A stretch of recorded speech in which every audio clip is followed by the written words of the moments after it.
Hi and hello बच्चा party. तो बच्चों, इस वीडियो में मैं आपको बताने वाला हूं कि जो हमारे छत्तीसगढ़ की आयुष काउंसलिंग है उसका शेड्यूल आ चुका है। ठीक है, तो उसका शेड्यूल क्या है, जैसे कि आपको पता होगा इसकी जो काउंसलिंग होती है वो ऑफलाइन होती है, लेकिन इसके जो रजिस्ट्रेशन होते हैं वो हमारे ऑनलाइन होते हैं और रजिस्ट्रेशन कंप्लीट हो चुके हैं हमारे।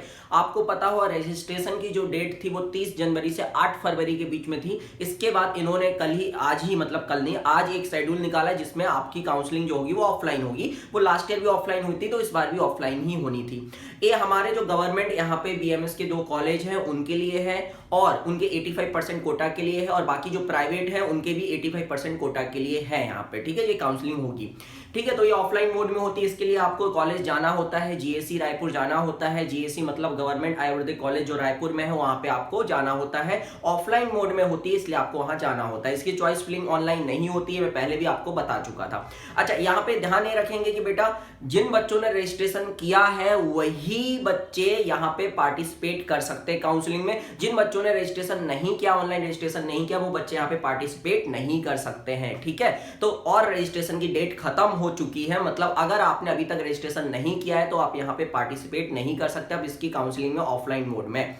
ठीक है, साथ ही साथ मैं आपको ये भी बताना चाहता हूं कि लास्ट ईयर इन्होंने मेरिट लिस्ट निकाली थी, लेकिन इस बार इन्होंने मेरिट लिस्ट नहीं निकाली। मे भी हो सकता है कल परसों में ऑनलाइन मेरिट लिस्ट आए और उसके बाद जब ऑफलाइन काउंसलिंग होती है तो वहां पे भी एक मेरिट लिस्ट तैयार होती है। मैं आपको सब कुछ इस वीडियो में बताने वाला हूं कि कैसे प्रोसीजर होता है, आपको क्या करना होता है, कौन कौन से डॉक्यूमेंट लेके जाने होंगे, क्या कट ऑफ जाने वाला है, हर चीज के बारे में बात करेंगे। क्या फीस है, कितने हमारे पास बीएमएस के कॉलेज हैं, कितने हमारे पास बीएचएमएस के कॉलेज हैं और कितने हमारे पास बीएनवाईएस कोर्स के लिए कॉलेज हैं, ये सब कुछ मैं आपको इस वीडियो के माध्यम से बताने वाला हूं। तो बने रहिए इस वीडियो में, लास्ट तक जरूर देखिएगा, आपको बेनिफिट जरूर मिलेगा। ठीक है, तो बात करते हैं। अच्छा, अब मैंने आपको बता दिया जाना कहां है, अब कौन कौन सी डेट में जाना है मैं आपको ये बता देता हूं और किन किन बच्चों को जाना है। तो ध्यान दीजिएगा, 16 फरवरी को 16 फेब को यहां पे अनरिजर्व वाले बच्चों को जाना है जिनके मार्क्स, नीट मार्क्स की बात करूं, 544 से 421 थे।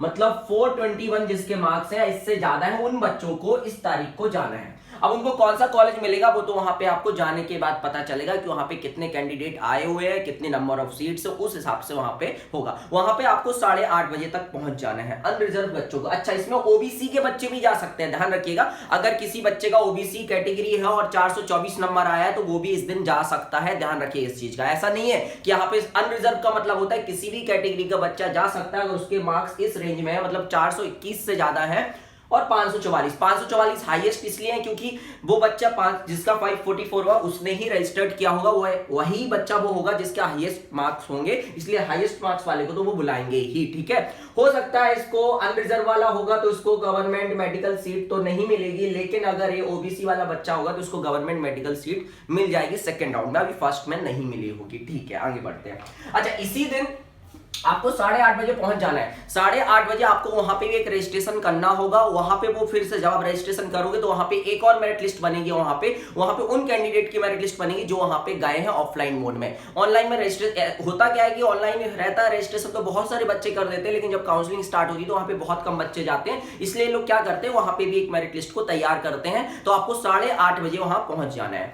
अगर आप अनरिजर्व हैं और अगर आप सैनिक कोटा में आते हैं तो भी आपको जाना है। सैनिक कोटा में किन बच्चों को जाना है, जिनके मार्क्स 430 से 334 के बीच में है। अगर आप फ्रीडम फाइटर कोटा में आते हैं और अनरिजर्व कैटेगरी से हैं, आपकी सब क्लास अगर फ्रीडम फाइटर है और अनरिजर्व कैटेगरी से तो भी आपको जाना है इसी दिन।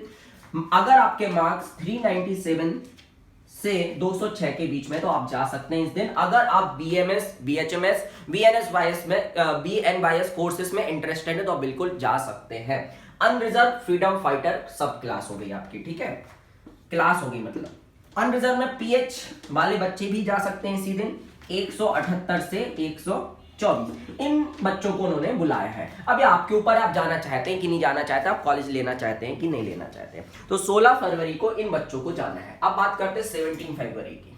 तो 17 फेब को किन बच्चों को बुलाया गया है, ध्यान देंगे। 17 फेब को भी इन्होंने अनरिजर्व के ही बच्चों को बुलाया है जिनके मार्क्स अब 421 तक जो था वो कब बुला लिया, 16 को बुला लिया। अब 17 को किन को बुलाया है, जिनके 421 से भी कम है। तो 421 से लेके मतलब 421 से का मतलब 420 से लेके 343 तक।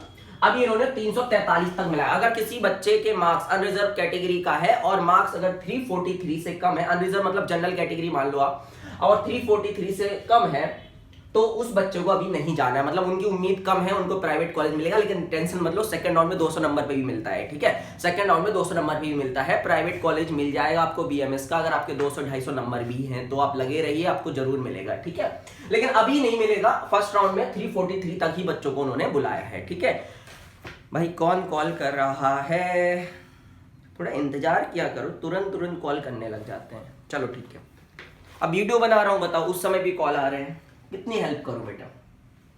और ईडब्ल्यूएस के बच्चों को भी जाना है। अच्छा, अनरिजर्व वाले बच्चों को 8:30 बजे ही जाना है, ईडब्ल्यूएस वाले बच्चों को 10:30 बजे जाना है। तो मैंने बताया आप 10:30 से 12:30 तक आपका यहाँ पे रजिस्ट्रेशन होगा। जो बच्चे वहां पहुंच जाएंगे उनका रजिस्ट्रेशन होगा, उनकी एक मेरिट लिस्ट तैयार होगी, उसके बाद ही आपका सीट का डिस्ट्रीब्यूशन होगा, ठीक है। इसमें जाना है 543 से लेके 399 तक। ये 543 वाले ईडब्ल्यूएस ने क्यों यहाँ पे ऑनलाइन रजिस्ट्रेशन किया हुआ है, इसको तो भैया अभी मिल गया है, गवर्नमेंट एमबीए सीट मिल चुकी है, तो क्यों किया है नहीं पता मुझे। चलो ठीक है, फिर 18 फेब को किसको जाना है, जल्दी से देख लो बेटा। 18 फेब को जाना है एसटी के बच्चों को।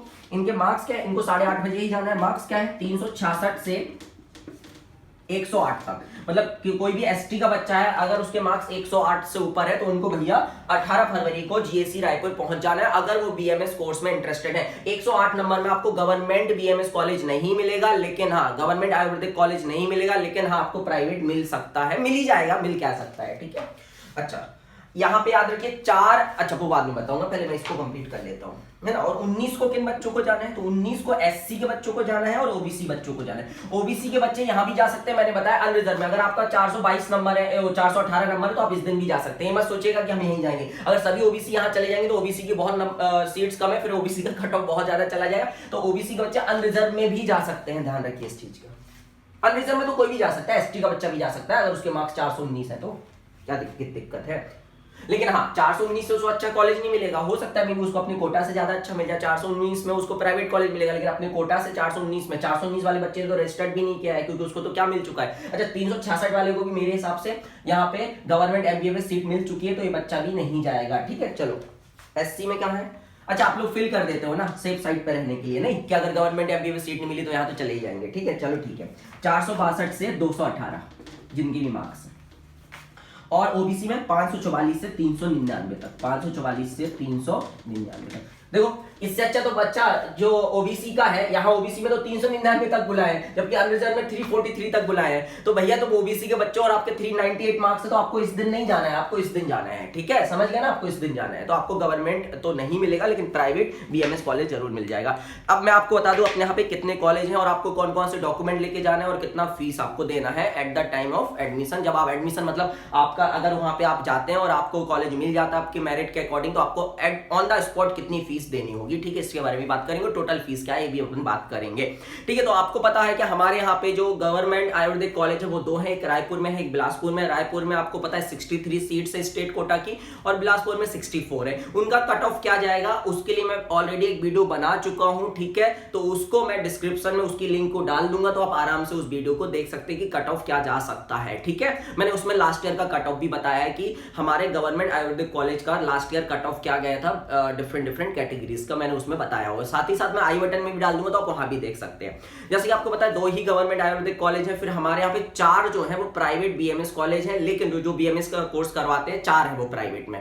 लेकिन आपको पता है अभी जो परमिशन मिली है वो 3 को मिली है, ध्यान दीजिए, अभी परमिशन जो मिली है वो 3 को मिली है। 2 हमारे दुर्ग में है, एक है हमारा भारती कॉलेज, एक है राजीव लोचन करके, और एक हमारा मनकी में राजनांदगांव में, ठीक है। राजनांदगांव में एक और है, लेकिन अभी उसको परमिशन नहीं मिली, हो सकता है सेकंड राउंड के पहले उसको मिल जाएगी। और बीएचएमएस का भी हमारे यहाँ पे एक कॉलेज है रायपुर में, और आपको पता है BNYS कॉलेज कोर्स के लिए भी एक कॉलेज है प्राइवेट जो कि आपका दुर्ग में है, ठीक है। तो इन सबको परमिशन मिल चुकी है। इनकी काउंसलिंग के लिए आपको उन्होंने इन बच्चों को बुलाया जिनके मार्क्स इस रेंज में, कौन कौन सी डेट पे बुलाया है, कौन कौन से टाइम पे बुलाया है, मैंने ये भी बता दिया। ओबीसी के बच्चों को 8:30 से 10:30 जाना है, और इनको जाना है 10:30 से 12:30। मैंने बताया वहां पे जाओगे तो एक और रजिस्ट्रेशन आपका होगा, उसके हिसाब से वो मेरिट तैयार करेंगे, उसके हिसाब से आपको सीट को डिस्ट्रीब्यूट किया जाएगा, ठीक है। आपको डॉक्यूमेंट कौन कौन से लेके जाना है, तो देखो यार सिंपल सा है, नीट का एडमिट कार्ड लेके जाना है, स्कोर कार्ड लेके जाना है, 10th मार्कशीट लेके जाना है, 12th की मार्कशीट लेके जाना है, गैप सर्टिफिकेट लेके जाना है अगर आपका गैप रहा है तो, ठीक है, मेडिकल फिटनेस सर्टिफिकेट भी लेके जाना है, ठीक है आपको।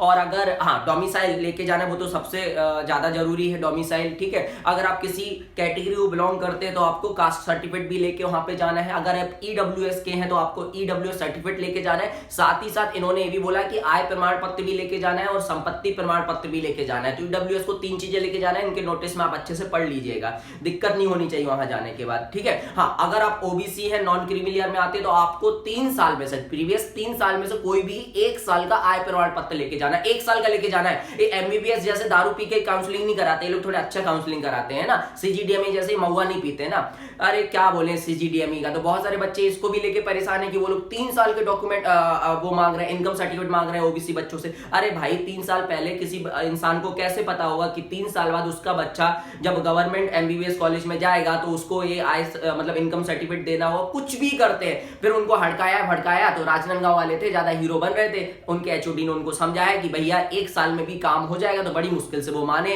नहीं तो उन्होंने तो फ्यूचर बर्बाद कर दिया था 4-5 बच्चों का। बिल्कुल भी नहीं सुनते यार, पता नहीं कौन से मिट्टी के बने सीजीडीएमई वाले, और जो वो काउंसलिंग करा रहे हैं वो तो पढ़े लिखे हैं, वो तो समझे इन चीजों को। भाई 3 साल का कौन मांगता है, करंट ईयर का माना जाता है। और एक चीज और सुनिए आप लोग, इनको तो 2020-2021 का ईडब्ल्यूएस का सर्टिफिकेट चाहिए। अरे भाई पटवारी के पास अभी आप जाओगे या तहसीलदार के पास जाओगे तो भाई साहब वो आपको 2000 उसके, तुम भले 2021 के एडमिशन 2022 में करवा रहे हो, मैं मानता हूं तुम 2021 के 2022 में करवा रहे हैं तो तुम 2021 के हिसाब से 2020-2021 फाइनेंशियल ईयर मानोगे। लेकिन भाई ये भी तो समझो कि अगर हम तहसीलदार के पास जाएंगे तो वो तो इसको यार 21-22 में ही बनाएगा, अक्टूबर में बनाएगा, अगर तो वो तो 21-22 का ही बनाएगा, वो कैसे बैक डेट में बना देगा। तुम भाई साहब 2021 की काउंसलिंग 2022 में कराओ, तुम्हें कोई कुछ नहीं बोलने वाला है। लेकिन अगर तुम्हारे डॉक्यूमेंट तुम्हारे अकॉर्डिंग नहीं हो तो तुम उनकी ऐसी कम तैसी कर दो। तुम्हारे तो महान हो तुम लोग तो भैया, तुम्हारी तो बात ही अलग है, निराली है भैया तुम लोगों की बात। तो तुम लोग से तो कोई नहीं जीत सकता। तुम्हें ना 2 अगरबत्ती लगानी चाहिए रोज सुबह सुबह उठ के। भाई क्या करते हो क्या नहीं करते हो तुम ही जान सकते हो ये चीज। तुम्हारी लीला जो है ना अपरंपार है, तुम्हारी लीला कोई ना जाने भाई, तुम करना क्या चाहते हो, ठीक है। चलो तो मैं आपको डॉक्यूमेंट के बारे में बता रहा, आपको 3 साल में से कोई भी 1 साल का लेके जाना है, 3 साल का लेके नहीं जाना। और ये सिर्फ ओबीसी के बच्चों को लेके जाना है जो नॉन क्रीमी लेयर में आते हैं। बाकी अनरिजर्व वाले बच्चों को लेके नहीं जाना, एसटी और एससी को भी लेके नहीं जाना है। तो मैंने आपको बता दिया कौन कौन से डॉक्यूमेंट आपको लेके जाना है। अब अगर बात करते हैं कि अगर आपको कॉलेज अलॉट हो गया है, फॉर एग्जाम्पल मान चलिए आपको गवर्नमेंट कॉलेज मिल गया, मान चलिए या तो रायपुर का मिल गया तो बिलासपुर का मिल गया, तो आपका जो टोटल फीस है उसका 50% फीस आपको तुरंत देना। और यहाँ पे डीडी नहीं बनवाना है, सीधा कैश लेते हैं। सबसे अच्छी बात है ये लोग काउंसलिंग में बहुत अच्छा करते हैं। हम तो बोलते साला एमबीबीएस का भी ऑफलाइन ही करा दो काउंसलिंग, अच्छे से तो होगी कम से कम। तुमसे हो पाता नहीं है कुछ, बनता है नहीं है कुछ, बस तुमको करवाना है, पता नहीं किसने तुम्हें वहां बिठा दिया है। तो आपको 50% फीस देनी है, ठीक है, जो कि जनरल बच्चों के लिए, ओबीसी के बच्चों के लिए और ईडब्ल्यूएस बच्चों के लिए 13,000 है। मतलब टोटल फीस होगी आपकी 26,000, जिसमें से आपको 50% तुरंत देना है। बाकी 50% आपको at the time of admission देना है, जो कि कुछ समय आपको दिया जाएगा एडमिशन लेने के लिए, कितने दिन में आपको लेना है। तो आप डॉक्यूमेंट आराम से बाकी अरेंज कर सकते हो, कोई दिक्कत नहीं है। और बाकी अगर आप एससी और एसटी के बच्चे तो आपको 8,000 देना है, ठीक है। अब आप मान के चलिए आपको प्राइवेट बीएमएस कॉलेज मिल जाता है तो इसकी भी आपको 50% फीस तुरंत देनी होगी, है ना, 50% बाद में देनी होगी। तो 50% इसकी जो फीस है वो है 64,158, 64,158 टोटल फीस हुई। इस प्रकार से इसकी दुगनी कर दो तो 1,28,315, ठीक है। अगर आपको बीएचएमएस कोर्स के लिए एडमिशन मिल जाता है तो आपको इसकी 50% फीस देनी होगी, जो कि 33,065 रुपए, ये आपको तुरंत देनी होगी जैसे ही कॉलेज अलॉट होता है। तो अगर आप ये फीस नहीं देते हैं तो आपको कॉलेज अलॉट नहीं होगा, किसी और को कर दिया जाए। इसका डबल कर लोगे तो आपको टोटल फीस पता चल जाएगी। तो बीएचएमएस कोर्स के लिए जो हमारी टोटल फीस है वो है 66,129 और बीएनवाईएस कोर्स के लिए आपको तुरंत देना है 31,065। इसका डबल कर लो तो आपको टोटल फीस पता चल जाएगी, जो कि हो जाएगी 63,129 रुपए। तो आपको ये चीजें क्लियर हो गई होंगी, ठीक है। और क्या रह गया जो बताना है मुझे, कट ऑफ क्या जाएगा तो मैंने बता दिया, उसके लिए मैंने वीडियो ऑलरेडी बना के रखा हुआ है, तो वो मैं डिस्क्रिप्शन में उसकी लिंक डाल दूंगा, तो आप आराम से देख लेना, ठीक है। और ठीक है, ये सब हो गया। और मैं आपको क्या बताऊं, सीजीडीएमई के बारे में तो बता ही चुका हूं कि कितना महान है ना। उनकी वेबसाइट काम नहीं करती, उनका कुछ कभी काम ही नहीं करता, कुछ पता ही नहीं रहता उनको, कौन सा नशा करके बैठे रहते हैं, बस दो उनके हिसाब से तो ना इंसान 2 दिन में। अच्छा आपको बताऊं, जब अपग्रेडेशन होता है तो कैसे होता है ये भी मैं आपको एक अलग से वीडियो बना दूंगा, लेकिन मैं बता रहा हूं कि जब अपग्रेड हो जाता है ना कॉलेज को, डॉक्यूमेंट इनको भेजने चाहिए एक कॉलेज से दूसरे कॉलेज में। इन्होंने अपने रूल्स में भी यही लिखा हुआ है, लेकिन इनके लिए रूल्स नहीं है, लेकिन आपके लिए हर रूल हो जाएगा। वो आप अगर नहीं किए तो भैया आपका बोल देंगे कि आपको कॉलेज की सीट नहीं देंगे, भाई जाओ अपना देख लो। मतलब क्या इंसान है यार, क्या बोले। बच्चे ऐसे रोते हैं, इतना बुरा लगता है मुझे कि मैं क्या बताऊं, लेकिन कुछ कर नहीं सकता ना, क्योंकि सब पावर तो इनको ही दे के रखा होगा, अनपढ़ लोगों को, तो क्या कर सकते हैं। चलो ठीक है, चलो फिर आज की वीडियो में इतना ही, मिलते हैं कभी और किसी अन्य वीडियो के साथ। चलो टाटा बाय बाय।